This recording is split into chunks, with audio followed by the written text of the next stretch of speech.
Welcome to Live, Laugh, Launch, the go-to-market podcast for everyone who brings products to life. I'm Katie Moss, and whether you're leading strategy, building campaigns, designing experiences, or figuring out how all the pieces fit together, this show is for you.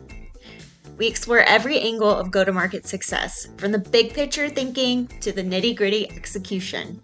Each episode dives into what really works, what doesn't, and how cross-functional teams collaborate to turn ideas into market wins.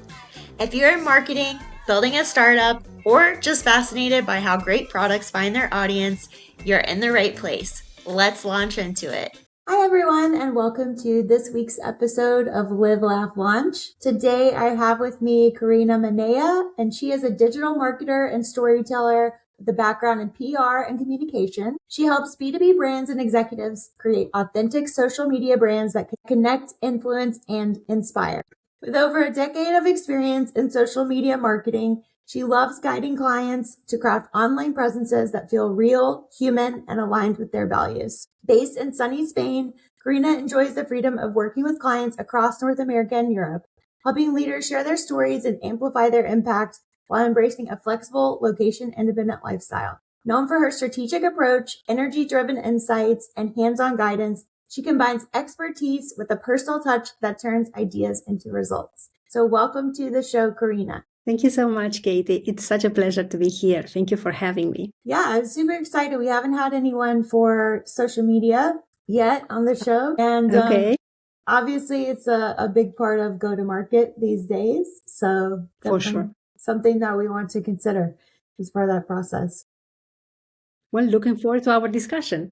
Yes. When you're working with a company, particularly a B2B company on a product launch, where does social media fit within that overall go-to-market strategy? I think you already know the answer to this, which is the last one. I mean, the social media team is are the last ones to find out, unfortunately.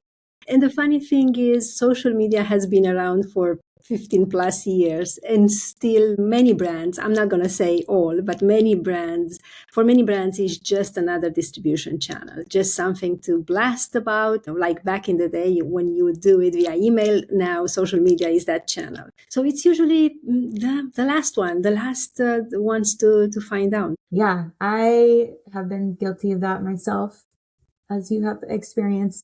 Apologies for my end.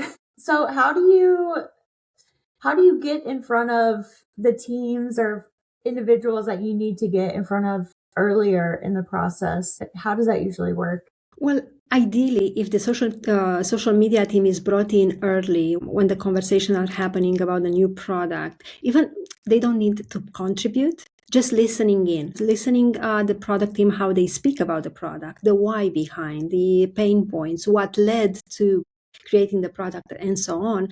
It helps them develop a social media campaign when the time comes to launch the product. And the thing is, you don't just want a social media campaign to launch the product. You also want a campaign or campaigns, whatever green ones, right, after the launch to continue to talk about the product in a way that feels coherent, on brand, but also evergreen way. You cannot say 6 months down the line that we just launched the product, right? So that's why it's very, very helpful have the social media team join in when those beginning conversations are happening versus, right before the launch, hey, you need to post some things. We have a new product, so go ahead, and then get upset because our post didn't do as well as we were expecting. Yeah, absolutely. What kind of posts do you see do the best around products? Obviously, there's always with B2B and B2C, there's, the balance of talking about ourselves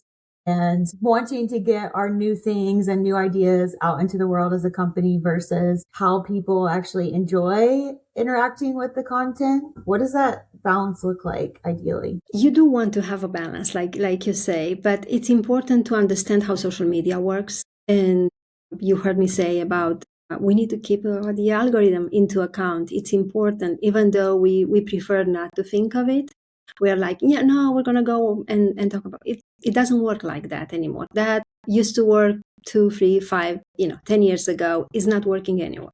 So if you continue to apply tactics that worked 10 years ago today, your content is not going to be shown. You're going to, and I mean, product marketers and, leaderships and so on are going to say, social media doesn't work. It does work. You just need to give it time and you need to understand how it works. So if we were to think of the type of posts, ideally you would have it, like I mentioned earlier, inside a campaign. You want to build a campaign around your product, around your launch, or around your big initiatives, if you'd like, as a B2B brand, excuse me. And part of that campaign, think of the type of content that people engages with, because that's what people want to see, and that's what algorithms do these days, right? Showing content, or I should say, expanding reach for content that people likes to engage with.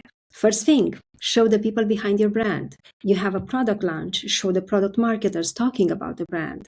The team that worked on the product. Have them go on your brand page and talk about it. It can take form as a short 30-second video, LinkedIn Lives interviews if you'd like, podcast interviews. So showing the why behind it helps you as a brand connect with your target audience for them to understand what led to building that product. Talk about their pain points, your customers' pain points or potential customer pain points. Make it about them. Why should they watch your content? Why should they engage with your content? Why should they follow your pages? Talk about them. Show them, hey, we are listening to you. We took the time. Here's what we put together because we listened to you. And that's how you attract them to you. That's how you build a reputation of a brand that listens to its customers. Yeah. How do you differentiate between sort of what's trending in the algorithm and then what a brand actually wants to put out into the world? How do you have that conversation with brands? There is this trap with what's trending. We see a brand or someone on the leadership team sees a brand doing this, especially competitors doing this or that. And they come to the marketing team and say, we should be doing this. XYZ is doing, we should be doing, drop everything. Let's do this. It doesn't work that way. So yes, we can, follow trends or insert them in our brand voice if our brand aligns with that trend. Because if your brand is serious, just to give us, small example, and there's a trend that it's funny, it's directed to Gen Z, and your brand addresses someone else, you're not going to do anything with that. It's going to look very awkward. So you need to keep, as tempting as it is to do what others do, because in our opinion, or it feels like they have a lot of reach, engagement, because they share the latest meme or whatever else. You need to keep in mind your brand voice and persona. So that's the number one. And then coming back to people and algorithms show what people want to see, what people engage the most with. So you need to keep that in mind. Coming back, show the people behind your brand. You're not going to fail with this. People connect and relate to people versus logos. Yeah, for sure. I know we've talked a lot about the death of, maybe not the death, the slow demise of the company page over the years. Yeah, absolutely. It doesn't mean you shouldn't be posting. It doesn't mean you shouldn't have a company brand page, but it does mean that alongside your, let's just say great messages, you have to show a little bit of the people behind the brand. Rather than sharing your latest blog with an image from the blog, have the person that wrote that blog talk about for, 30, 60, 1 minute about the why, the key takeaways from that blog.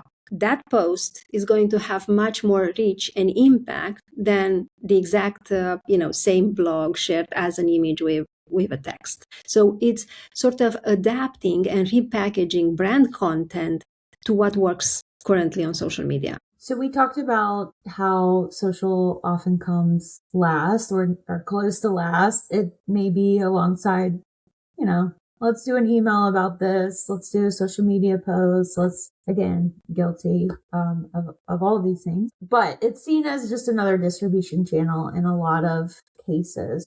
what are product marketers missing when they approach it that way? And outside of just bringing in social earlier and exposing them more to the product, are there other things that product marketers can do to be more closely integrated with social teams? Yes, let's just say it's not always possible to bring the social media team in early conversations. You don't necessarily have a defined product. You don't necessarily want to transmit, let's just say, information that might be misunderstood and so on. So because it's difficult to correct versus hearing the first time. But you can share with them documents that you already have and that you feel can be shared in sort of giving them the heads up. And this way they can start thinking of building a campaign. They can come back with questions.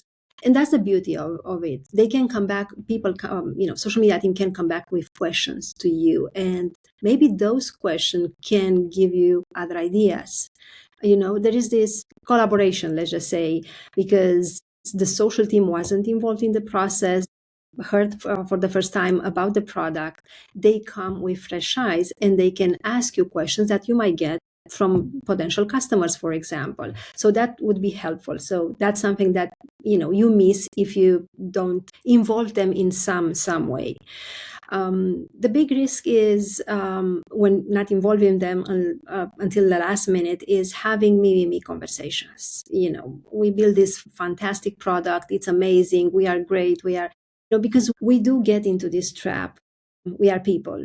We think our product is awesome. We worked on it. And even if it is awesome, folks do not care about it. I'm sorry to say this. Nobody cares about your brand. Yeah. They want to understand how your brand solves a problem for them, the fact that you build the products. It's basically marketing one-on-one, right? Like, what's in it for me? So when we have this top of mind, you can develop content that really resonates with people, and you don't risk having messages. Yeah, I'm always really surprised by how many launches are missing sort of that kickoff launch brief for different teams, which to me is like table stakes. You have to have that at the very beginning so that your social team, so that your demand gen team, your sales team, everyone who's involved in go-to-market can have those, like, what is the product? What does it do? What does it solve? What are some common questions? And so I think having that, not only for social media team, but for all everyone, the related teams, really, really is helpful, I've found. Definitely. I cannot share how many times I received, we're launching a product tomorrow. Here is the press release. Yeah. Post something, and then come back with, how did our post do? It didn't. Yeah. I mean, and it obviously benefits product marketers to have better launch metrics, right? Because if we're measuring. Absolutely. Because you want to come back with, oh, we did this well on social, we did this well on email and the other promotional channels that we have. It's actually helping ourselves. That's what it comes down to in the end. Yeah. So let's talk a little bit about community building for product launches. So we've worked together a few places now, which has been great. Yes.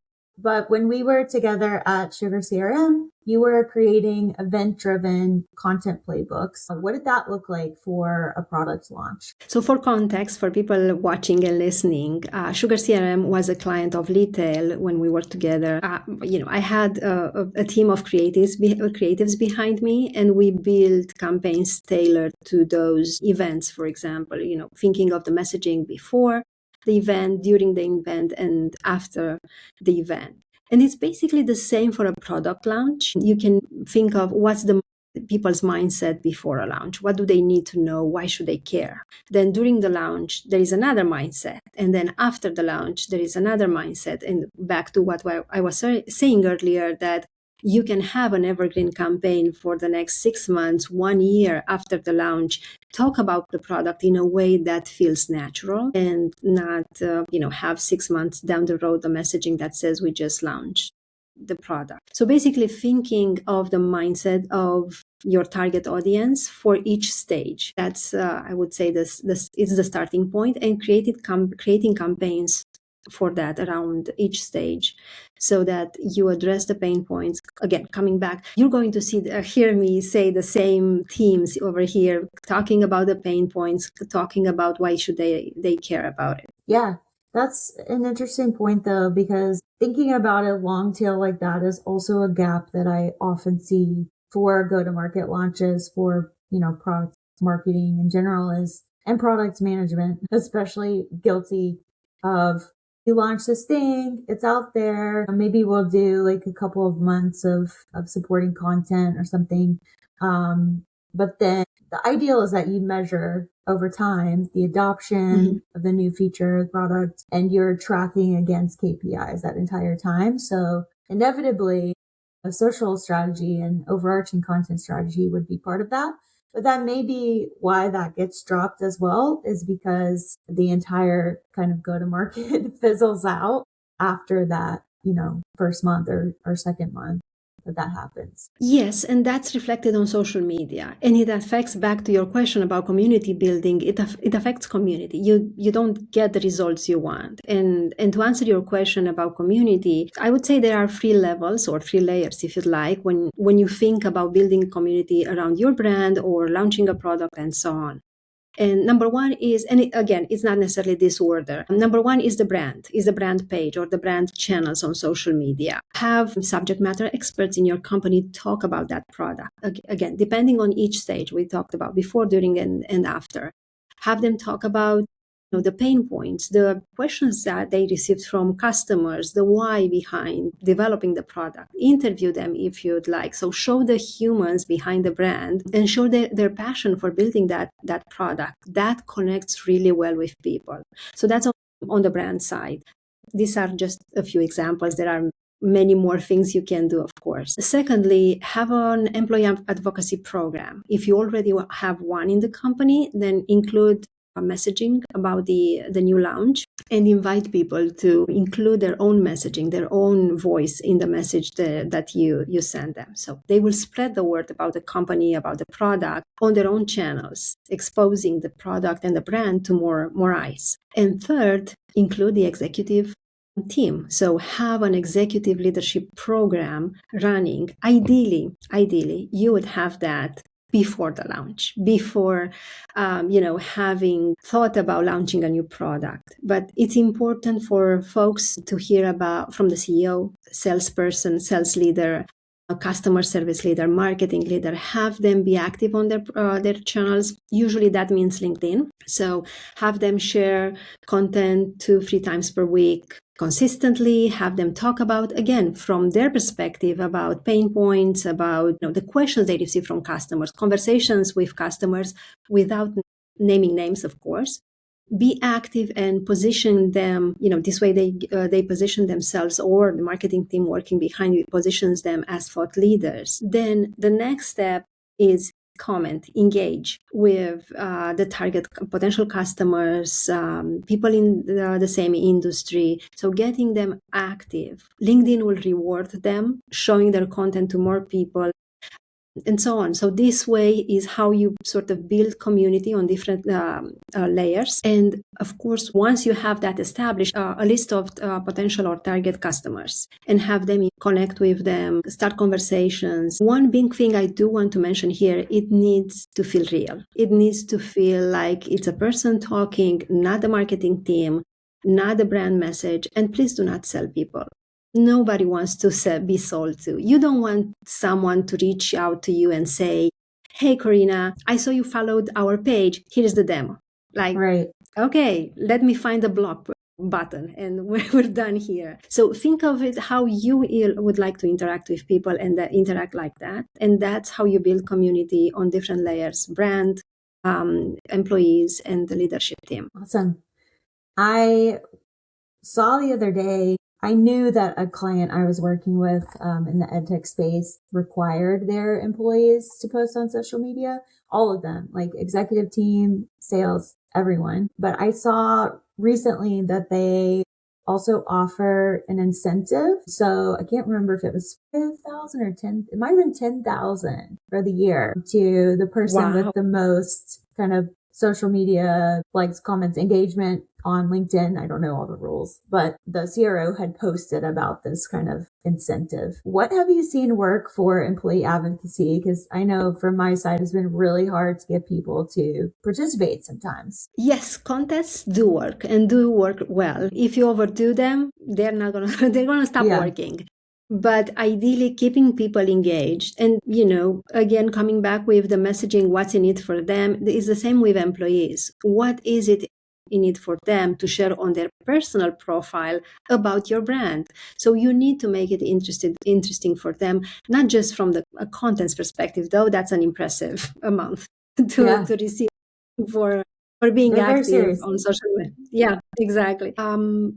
And that starts with a training, like have a training, have experts brought in that explain to people how they can build their professional brand on social media and why it's important for them, not just from the brand's perspective, but for them in general and for their career. So when you position things like that, people start to understand that it's not just, this current job. You invest in them, in their career, when they leave this company and beyond that. So positioning that, training them how to engage on social media, what to post, how they should be posting, and not require them to literally blast everything that you post on the brand page on their social channels. That's not the purpose of it. It's for them to share in their own voice, to show how proud they are of their work. And if you throw in a contest every quarter or so, that's going to be even more interesting. To answer your question, make it about them, what's in it for them to be active and share your brand message,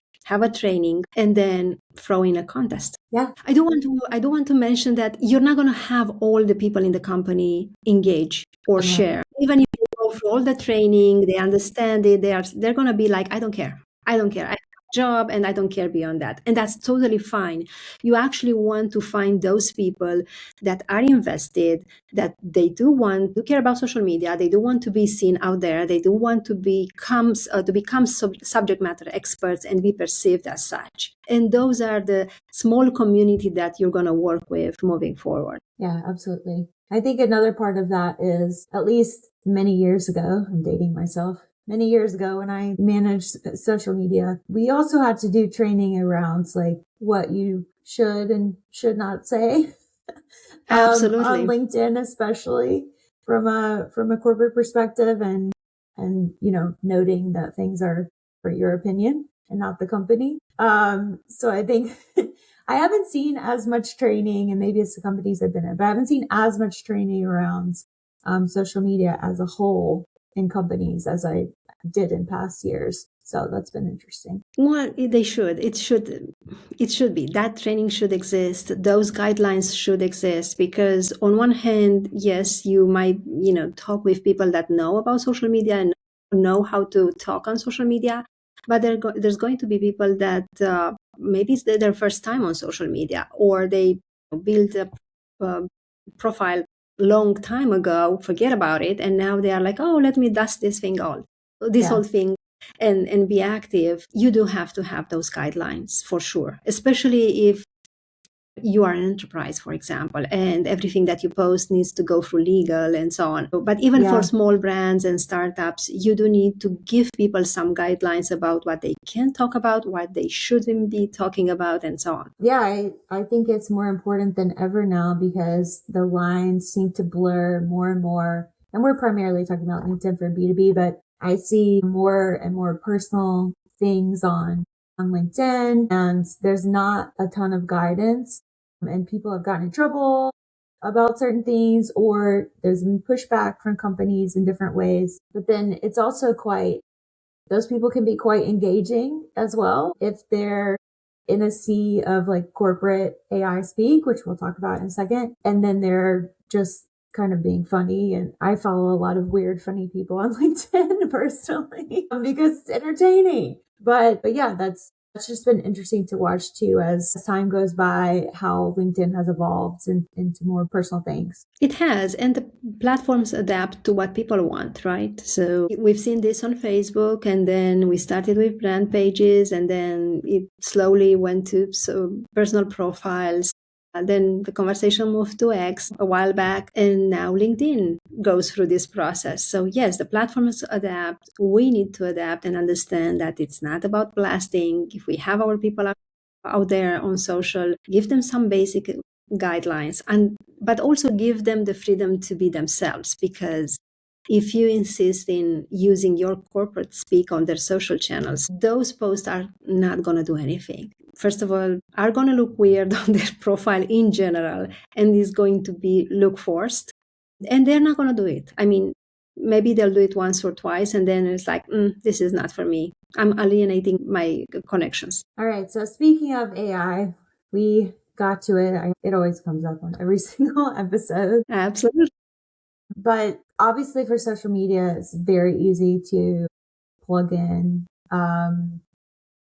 what you need and then get AI generated content for that post. How do you help brands show up authentically in today's age of AI without sounding like everyone else? It's challenging, especially when brands want to be out there everywhere, comparing themselves with what their competitors are doing. I hear often from marketing teams, here's what, or leadership usually, this comes through, here's what we should be doing that, we should be the other one. And basically not letting you implement the strategy that you both agree on a while back, and jumping ahead, from one thing to another just because the competition does it.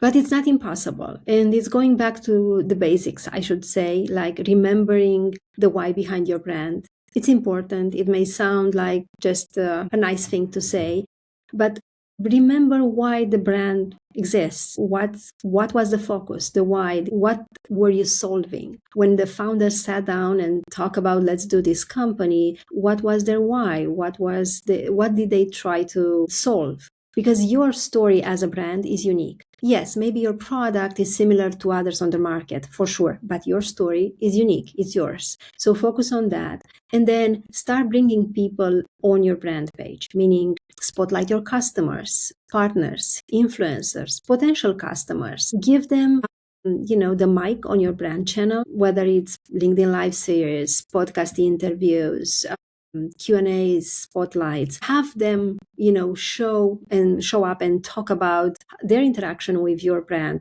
how it helped them, what it meant for them. Because you're humanizing your brand this way. You're showing the people that actually use your brand's product. And that's how you show your uniqueness, remembering your why the brand was started in the first place. Yeah, and I think also on an individual level, that can be good advice as well. Some people struggle with knowing what kind of persona to put out there on social media. How do I be myself?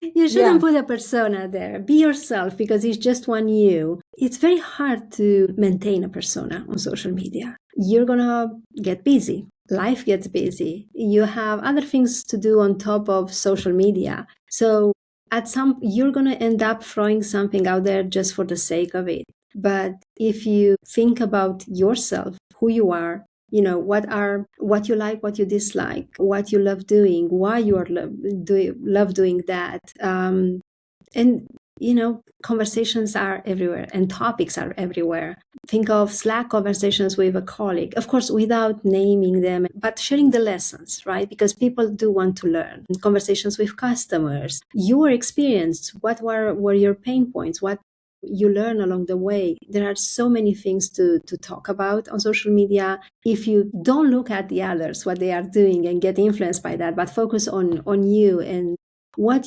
one question that it's good to ask yourself is, what advice would I give myself from 3 years ago or 2 years ago? Or what did I learn in this couple of years that would have been helpful for them? And from there, you have a full social media campaign, to last you for a while. And I would say also, more so than, of course, you want to be active, you want to post consistently, but make it in a way that works for you. So being non-active on LinkedIn, let's just say, and then going to 5 times per week is not sustainable. You don't have the habit to do that. You don't have the bandwidth to do that. Start with posting once.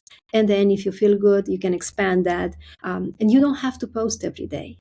But you do have to engage. So go and find people in your space, people you follow, people that you look up to, and engage with them on their posts, leave comments, thoughtful comments, but also engage with people that comment on their posts. And this way you expand your reach, you expand your network, and you get your voice out there. So remember to be human, I would say. Yeah, absolutely. I think that's good advice too, for especially when people are creating content, to think about, what they've learned personally or personal situations, because AI, I've seen, has a tendency to, it's taking things from a lot of different places and seems to end up in the same spot sometimes. And so a lot of people are saying the same things these days, it seems like, because they're getting their ideas from an LLM directly instead of from their own experiences. And I'm not saying you shouldn't be using AI,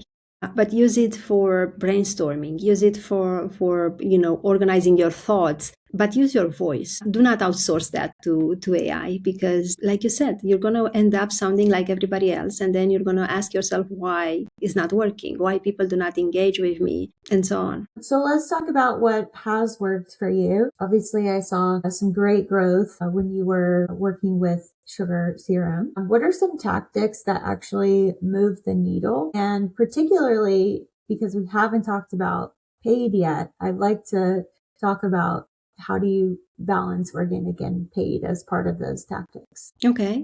Let me address the first question in terms of tactics. First of all, with Sugar in particular, but in general with all clients, we sat down with the Sugar team and we talked about priorities, mission, their target personas were, what did they want to accomplish. And based on that, we developed social media campaigns. And part of those social media campaigns was repackaging the brand content to fit sort of what, and I'm speaking particularly for LinkedIn, but we also were active on other platforms. So repackaging the brand content in social media content that was the most engaging. We included also the humans behind the brand so that we get more exposure and amplification. And when I'm saying repackaging the brand content, so we would take blogs or ebooks or guides and create PDF sliders, for example, on LinkedIn with key takeaways from those, and have them, publish them on LinkedIn and on the other platforms as video versus PDFs, because they are not, you can share PDFs basically on other platforms.